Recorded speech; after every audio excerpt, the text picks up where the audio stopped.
Welcome to Inspiring Teachers, a show bringing you classroom tips, motivation, and stories from successful educators. Join Tavis Beam and Danny Hauger as they explore the why of teaching. Hey, welcome into an inspiring summer edition of Inspiring Teachers. And this is kind of like a gardening mini-series, which we didn't know we would be doing in advance, but it's so much fun. Tavis Beam's joining me remotely. What's up, Tavis? Hey, good to see you, Danny. Hey, good to see you too. Nice snake plant in the background. Oh, thank you. Yeah. Showing off the knowledge of a one plant. Yeah, someone has the C gap on his phone. That's right. It's going to be a really fun episode today because we're joined by some people who have expertise in really interesting fields. I met Fidel Salamanca on Facebook recently as I bought an apple tree from him who left it out on his porch so I could pick it up distance. Fidel, how you doing? I'm doing good. How are you? Good. And little did you know we would be joining this episode of Inspiring Teachers so he can demonstrate two really cool grafting techniques for you, the audience, who might be interested in getting gardening going in your backyard or maybe in your classroom. So we're really excited to explore that. And then joining us is a returning champion of Inspiring Teachers from episodes 21 and episodes 40. It's Becky Schnekser. How's it going, Becky?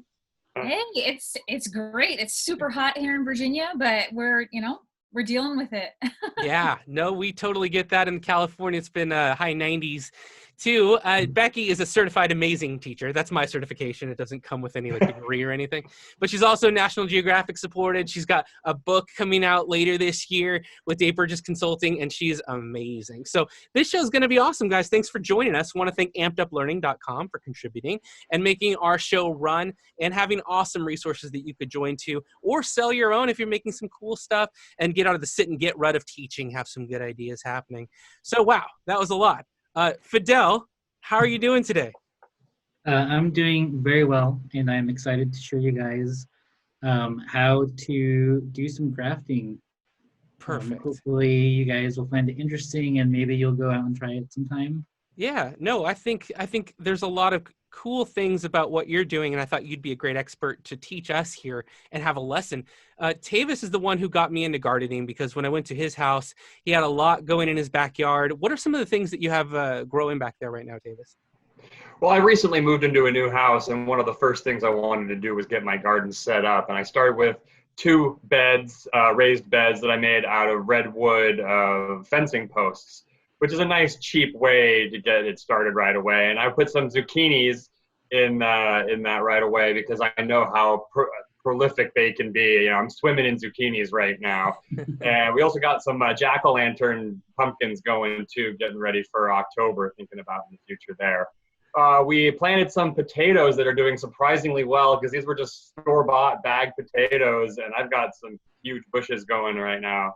And then I've got one big tomato that I'm really looking forward to some of those green tomatoes turning red on me. Other than that, I've planted a few things of garlic, and my aunt just gave me some ginger. I'm looking forward to trying that out as well. Oh, so that's a cool variety. And I think just slowly being exposed to it over time and seeing it, thinking, well, that would be neat to try. And that's how the curiosity got planted. Yeah, that wasn't even an intentional pun. That's how the curiosity got planted. Yeah. That's so good. Just stop the show there. That's it. See ya. And so I've been doing planting as well. Fidel, what got you started in gardening? Because you have a huge variety going on in your backyard. So I actually grew up in the Sacramento Delta, and my dad was a farm laborer on a pear orchard. So ever since I was a little kid, he ran all the irrigation there. He did grafting on the ranch. And I kind of got my aptitude and love of gardening by living out there in the Delta. I see. And that's really neat. So it kind of came with the childhood curiosity growing up. I grew up with a Super Nintendo, so that didn't really come with me as much. Becky, yeah, but you had this thing called balance, which was probably helpful in that. Becky, you have done so much in your classroom and going out in nature and exploring and going to the Galapagos and going on expeditions. Where did that curiosity come from you? Because it feels like maybe you grew up also with a love for the outdoors. Is that how did that get started? Yeah. So I grew up, my family, we were of the mind in the summertime or even in the wintertime, you were outside. Like as soon as you woke up in the morning, you were outside and the minute you stepped foot in the house, you had to stay there. So we were outside exploring all the time, climbing trees, getting into a little bit of trouble because you have to, right? Getting dirty, finding out that wasps are not to be trifled with, but just being outside because we had to. And then we realized, oh my gosh, this is amazing. And we did so many different things. I grew up and my parents would garden tomatoes, zucchini, cucumbers, just everything. And we would eat it. So that was just, it was an integral part of my life. We just did that. We were composting before it was cool. I like to tell people, like, it's a great activity to do, and it's becoming very, very popular now. But when we did it growing up, we were like the weird ones. Like, my neighbors were like, what are they doing with banana peels? And we're like, we're composting it, it's good. Or, we're recycling and doing all these things. And so it wasn't a negotiable part of my life. It just kind of happened. And so I just continued that. And it's great to teach through the outdoors, and especially through gardening. I'm sure we'll talk about it later, but there's so many opportunities, trial and error, experimentation, and you learn all kinds of things about adaptations and things about plants that you just never knew until you try it and you're like, oh, well, that didn't work, or, oh my gosh, that totally worked. What made that work, and does it work with this plant? Mm-hmm. Could we get the peach pit from the peach we just used and grow it in the same area that we have tomatoes? So it just all kind of happened. And as I'm getting older, which I'm a little old, as I'm getting older, my curiosity isn't going away. In fact, I feel like it's getting even broader. And as I read books, like I'm just so happen to have this book right here. I'm reading this book, Braiding Sweetgrass, about, I'll hold it up a little bit more. And I really started reading it because other people were surprised I hadn't, and connecting this to the work that I do in the Amazon, I couldn't believe once I started that I hadn't read it either, but really intertwining that indigenous knowledge, indigenous science with modern science.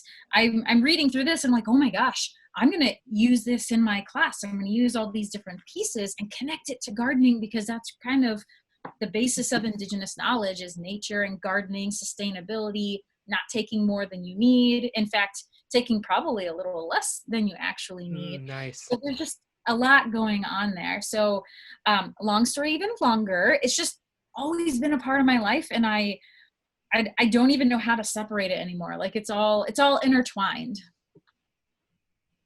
That's super awesome. And I like the intertwined nature of it. And what's also been neat for me as being a total noob and brand new, a month ago, I had 0. And now the garden is almost full in the back. Like there's almost no space. It's just something special about this time and this period of time in life as well, because maybe it's getting into the 30s, or maybe it's getting into just being at home constantly. Watching something grow day by day really puts time in a different construct. It puts energy investment in a different light. And I really like everything you said about taking a little less than you need and realizing what you have to input to get output. Is kind of really interesting too. And I had never opened my mind to it. And I think that a lot of teachers watching maybe could enlighten that love in their students, or have a plant in their classroom that could be viewed. And I thought it's a good metaphor for the learning of the year as you go. Very cool stuff. Did you have any questions, Tavis, or comments? Well, yeah, one mindset that I really like about gardening is that this idea that we don't actually grow the food, nature grows the food. All we can do is prepare the soil in a certain way and plant it in a certain way and provide water. But to see a flower transition into a zucchini is a miraculous thing. I mean, 13.5 billion years in the making, here is this zucchini emerging from a flower. And trust me, I am not the one doing that. I am not the one that is creating this. I am only setting the situation in the right way, and then nature takes its course. And that right there is such a powerful experience, I think, for anybody of any age. Fidel, what are your thoughts? I completely agree. My favorite part is always starting something from scratch, from seed, and then watching it grow throughout the season, and then getting to the point where now you're picking tomatoes off of a plant that you started from a little tiny seed, and just watching them grow. Like it's fascinating and incredible that you can get giant pine trees from little tiny things this big. Totally, totally. Fidel's going to explain 2 types of grafting that he's familiar with. And thank you for preparing this little demonstration here. During this time, I'm going to give you the floor. And if either of you have questions for him, feel free. And let's see what we can learn. So as you do this, Fidel, like, what are some reasons that people might want to graft, or that gardeners might see this as a useful venture? Okay, so there are a couple of different reasons. For example, like the orchard industry, when they're doing farming on a large scale, a lot of times they will use a rootstock, which is basically a very hardy variety to grow out in the delta where it's all very marshy. So it isn't as susceptible to different pests and rotting of the root systems in that very wet environment. And they'll graft a variety that is really tasty. So like in the supermarkets, you'll see Bartlett pears, but they're not grown on Bartlett, a rootstock that's, you don't take a seed from a Bartlett pear and grow it. You grow a different variety that has a hardier root system. You'll graft for disease, resistance, hardiness, or if you just want a variety on one tree, you can grow multiple types of varieties on a single tree by grafting from one variety onto another. So yeah, you basically take a branch from the tree that you want and put that branch or a bud on the tree that you have. And then now your tree that you have will have whatever it had before, plus this new variety that you put onto it. And I actually recently learned it's a pretty old technique.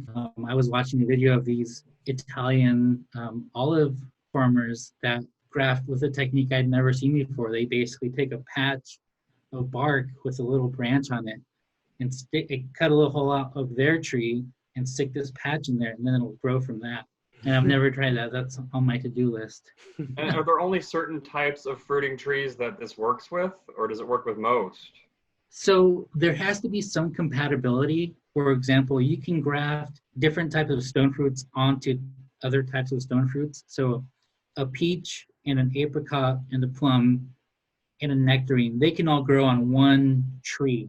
You can graft them together, but you can't graft a peach onto, say, a pear or an apple because it's a different family, I think, species down the line. So they have to be related. But you can have a Golden Delicious apple and a Fuji apple and a Granny Smith all on one tree. So that's how you can graft. And that's not just fruit trees. I've seen Japanese maples that they'll have branches of different colored leaves grafted onto them. So you can have like basically one level of green leaves and one level of red leaves and one level of yellow leaves. It looks really cool. So I can't remember what it's called, but there was a guy who he made a tree that's grafted with 30 different varieties of stone fruit. I saw that. I think I saw that video. Yeah, there's he's got cherries and plums and nectarines and peaches. And so when it blooms for months at a time because different varieties bloom at different parts of the season. And all of the blooms are also different colors. So you'll have whites and pinks and some reds and just different types of colors. It's really cool. And what kind of grafting are you going to show us today? So I have been grafting since I was 11 years old. And that was when I had my first successful graft. And I will be demonstrating what's called a stick graft, which is you actually take a piece of branch and stick it onto another one. And also the bud graft, which this will be a little bit harder to see, but you can take a little node from a branch and stick it into another branch, and it will continue to grow from there. Wow. So actually, these are my 2 examples. I've already grafted them, so you can see what the finished product should look like. And here I'll start with the bud graft. At the end of the graft, you wrap it with either parafilm or some type of rubber band to seal it and keep the moisture in. I will unwrap that for you, but this has already been grafted. It's actually an avocado branch. You can see, let me get this off. So I don't know if you can make that out, but there's an opening and I stuck this little bud in there. So I'll take it out. You can see what it looks like. This little piece here is from another avocado tree, and I stuck it into an opening that I made I'm trying to get the right view here, on this branch. To do this, you take a sharp blade. So anyone who tries this, be very careful. Yeah, good disclaimer. Way to cover us, Fidel. Yeah, you cut straight down and then you cut across the top like a T. And then if it's a good branch, and this is how you tell if you'll have or the likelihood of success is good. If you can peel I think it's the cambium back, basically it's that outer skin on the branch. If you can peel it back and it lets go easily, that means that the tree had been focusing on growing this branch and you have a higher rate of success than if you force it open and it starts tearing. So it's a really delicate process and it's really it's really easy to mess it up. But basically this will open up, and let me show a little bit better. So open up and you can then stick the bud in here, shove it all the way down and then wrap it up, basically sealing it, and then it will grow from that point. Wow. And what is the growth timeline there? Is it months? Because I know it can be, if it's like a fruiting tree, for example, I've read that it can be 1 to 2 years before you see successful growth enough to flower and fruit. What's kind of been your experience? Bud grafting is typically slower than the stick grafting method. But if you're lucky, like if you had a small tree and you grafted this in maybe June or July. Oh, by the way, the bud grafting technique is more for the summertime. Stick grafting is typically done late winter when it's all dormant still. Okay. So if you were successful, this would probably start growing towards the end of summertime and you might get like a foot of growth, more or less. And then the next year is really when it would probably take off. Awesome. Yeah, well, thanks for showing us that. What are some other grafts that you have done or that are going on in your backyard right now? So I have grafted 3 avocados using the bud grafting technique.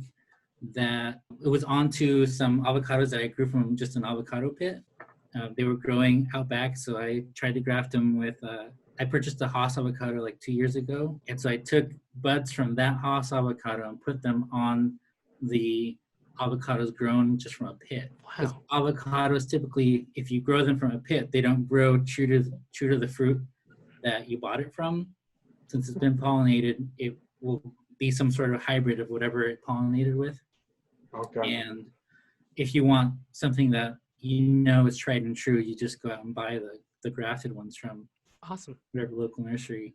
But I grafted, 2 Haas avocados. I also have a Fuerte avocado, which I grafted onto another avocado. So now I'm trying avocados right now. Very cool, Fidel. Thank you so much for showing us that. Becky, I saw some cool photos from your parents' garden on Twitter at Schnekser. That's SCHNEKSER. We'll put it on the screen in case I got that wrong. And also, just wanted to ask, what's your experience in as far as your own gardening or helping out with your parents' garden? Oh my gosh. So my parents' garden is ridiculous. They have so many, like we have to harvest every other day. That's how many tomatoes. Oh my goodness. And butternut squash and peppers. It's ridiculous. Their soil's amazing, but we've been doing this they live in the same house that I grew up in. And so I am 36 and a half. So it's been a really long time of really having that relationship. I know Tavis was talking about this earlier. It's not us growing it, right? Nothing that we're doing is really doing much. I mean, we're forming this relationship though, and reciprocity. We're cultivating it. We're taking care of it, but it's doing the hard work. We're just doing what we can to take care of it. And there's a reciprocity, there's a relationship there, which is amazing. But they're cultivating an amazing amount of just anything you could possibly want. It's fantastic. So I took a ton of pictures, really just like out of jealousy, because it's amazing. My garden in my yard is just it's not as hardy. It's not as great. I need to do some soil testing, I think, because I don't know. There's a lot of unknowns with my garden right now.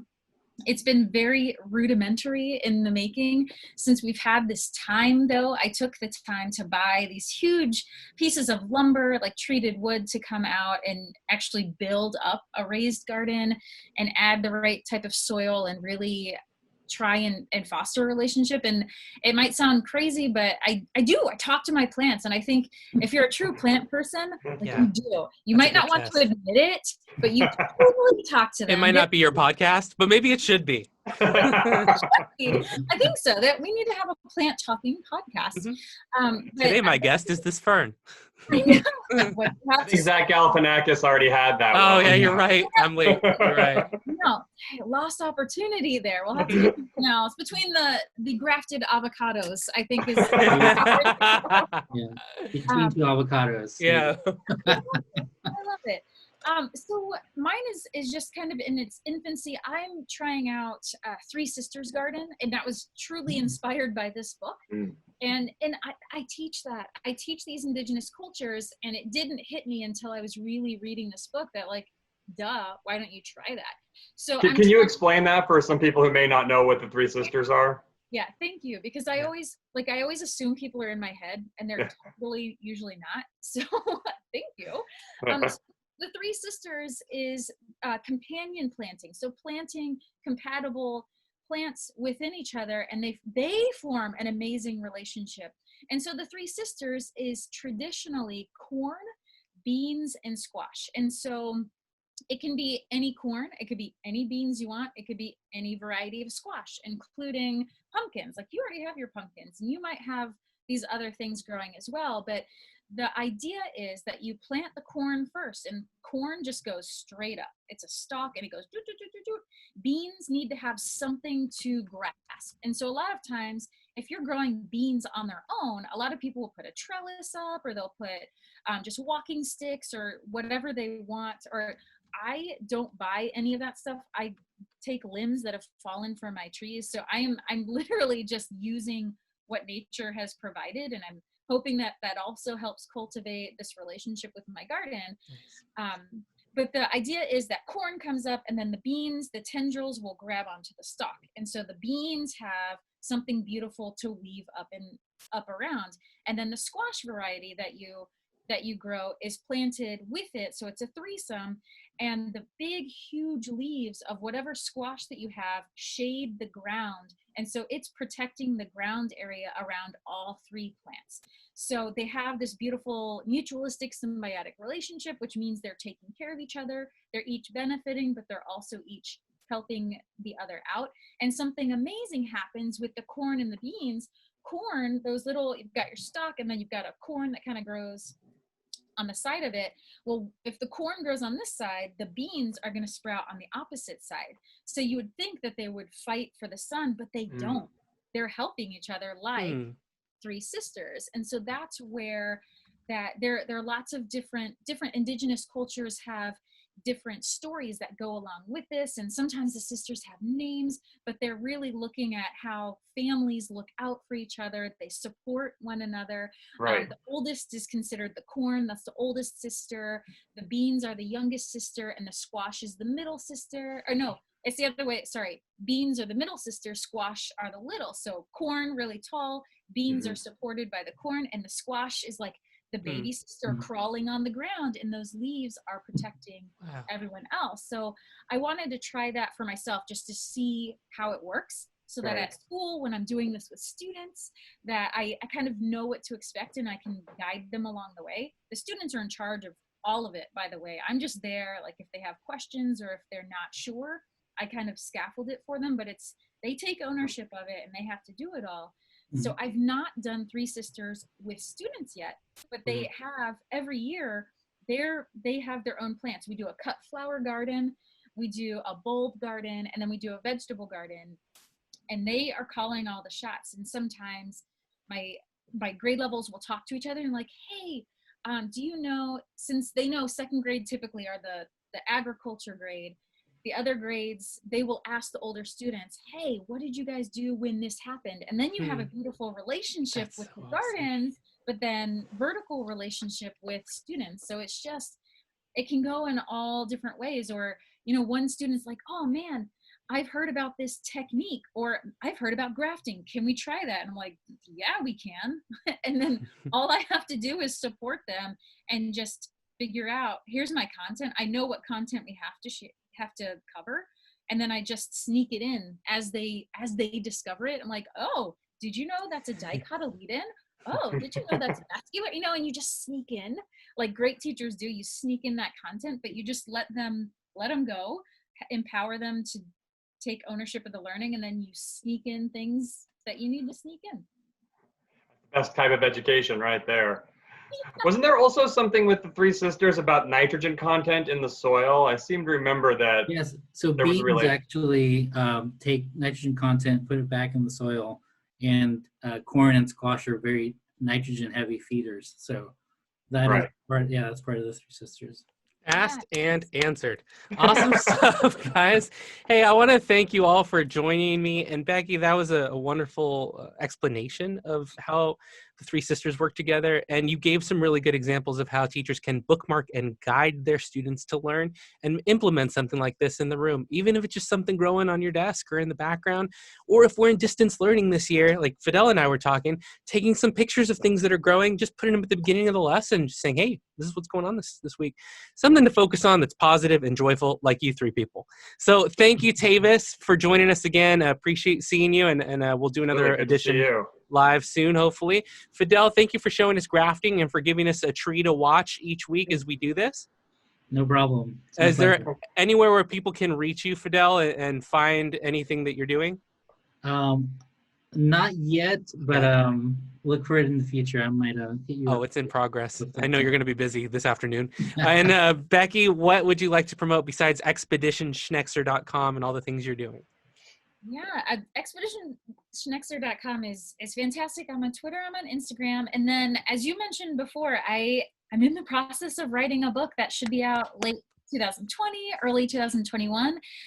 Working title is Disrupting Science, but just taking the idea of science and kind of doing what we just talked about, taking something engaging, taking a learning opportunity and just running with it, making it authentic, making it real. So be on the lookout for that. And if you're following me on social media, let's connect and you'll be the first to know everything as it progresses. Absolutely. And we'll retweet whatever comes out regarding that, because we're big fans of yours. You bring a lot of joy and are always very positive and share the coolest stuff. So you're an ultimate follow on Twitter. We appreciate that. And Tavis, do you want to talk about making fun for a quick minute before we get out of here? So in this time of pandemic, we're all sitting around looking for things to do. You know, the Netflix binging only works for so long. And then, my sister and I have decided to start it's filming some of the craft projects that we've been doing around the house in the interest of just trying to inspire people to take on projects and learn new things. So in the first episode, I make a craft table. So if you need a craft table, that's a great place to start. And I go over a little bit on how to do that. I've smoked a watermelon in my meat smoker. Which was an interesting experience right there, and you could see how that turned out. And my sister's done a few projects of just making doll clothes for my son and other craft projects. So you can check us out on Instagram at make.your.own.fun or on YouTube, Making Fun. Awesome, man. That's some fun stuff. I wish I would have come up with a clever word to describe it. All right, everybody. And for me, Spring to Life, the new album is out now on iTunes and digital stores and Spotify. You can check that out. All written during quarantine, brand new music. And yeah, this podcast, Inspiring Teachers, and my history podcast, Hauger History. Lots of good stuff there. And ampeduplearning.com has all the resources, plus my book, Broadcaster Secrets of Teaching. It's $2.99 special pricing just for that site. And until next time, I want to thank you all. Class is dismissed. Good luck in your gardening, working in some of these tips. And we'll see you on the next episode. Bye, everybody. See ya. Bye.